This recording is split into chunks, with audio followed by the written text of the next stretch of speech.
ఎంతగానో ఉపయోగపడుతుంది. సార్, ఏపీలో 100% డేటా ఆధారిత సేవలు అందించాలి అనే ఉద్దేశంతో ఒక స్టెప్ తీసుకోబోతున్నట్లుగా తెలుస్తోంది సార్. అంటే ప్రజల కార్యాలయాలకి పిలవద్దు, 100% ఆన్లైన్ ద్వారా వాట్సాప్ యాప్ల ద్వారా వాళ్ళకి సేవలు అందించాలి, దానికి అందరూ సిద్ధం కావాలి అని చెప్పేసి ఒక సమీక్షలో సీఎం చంద్రబాబు నాయుడు మాట్లాడడం జరిగింది.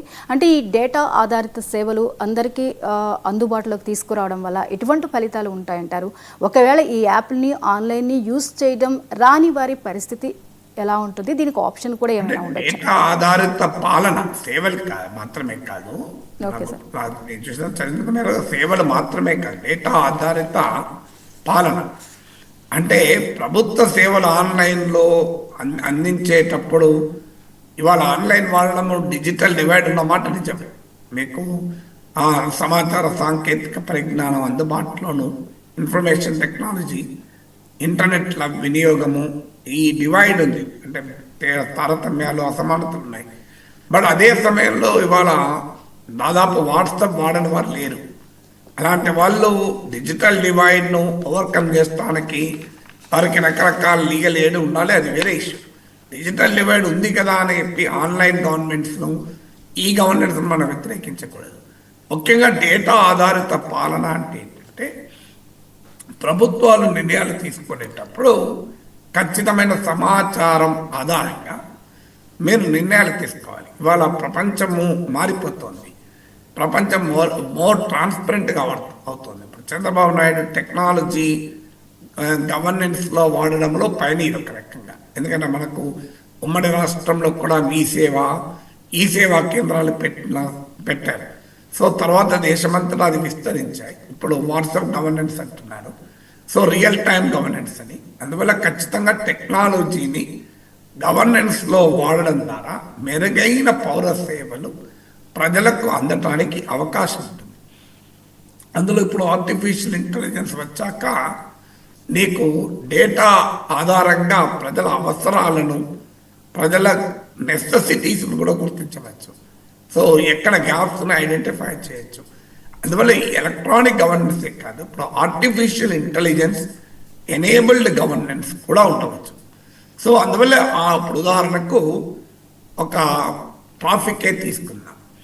ఒక చోట మీరు ట్రాఫిక్ సిగ్నల్స్ పెట్టాలా వద్దా?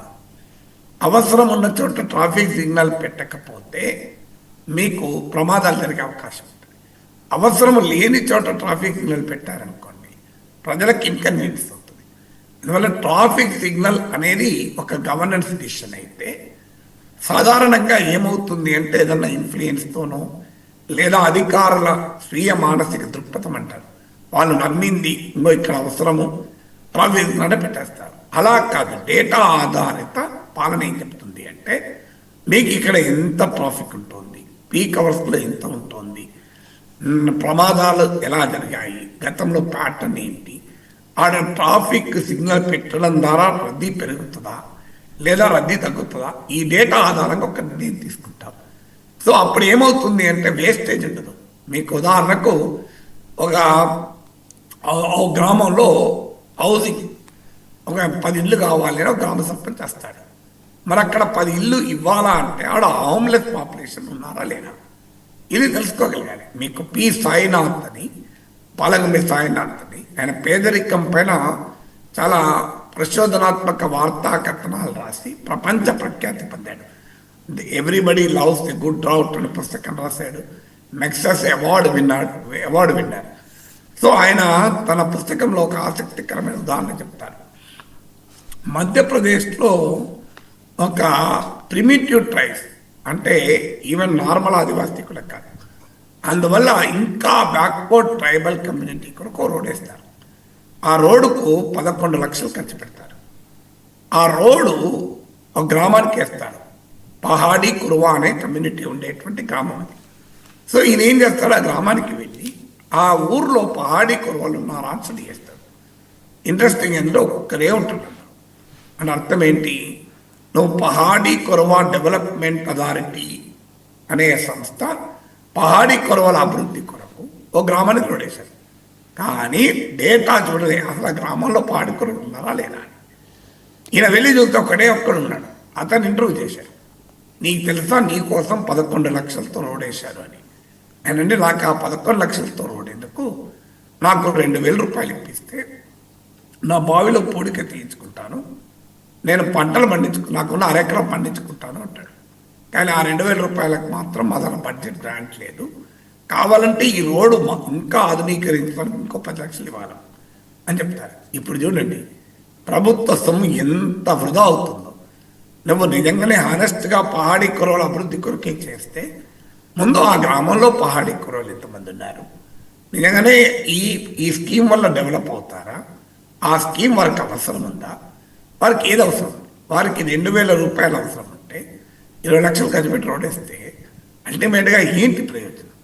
సో డేటా ఆధారిత పాలన ఏం చెప్తుంది అంటే ప్రతి దానికి ఒక బేస్ ఉండాలి, ఇంకా డేటా కన్నా ఎవిడెన్స్ బేస్ గవర్నెన్స్ ఉండాలి.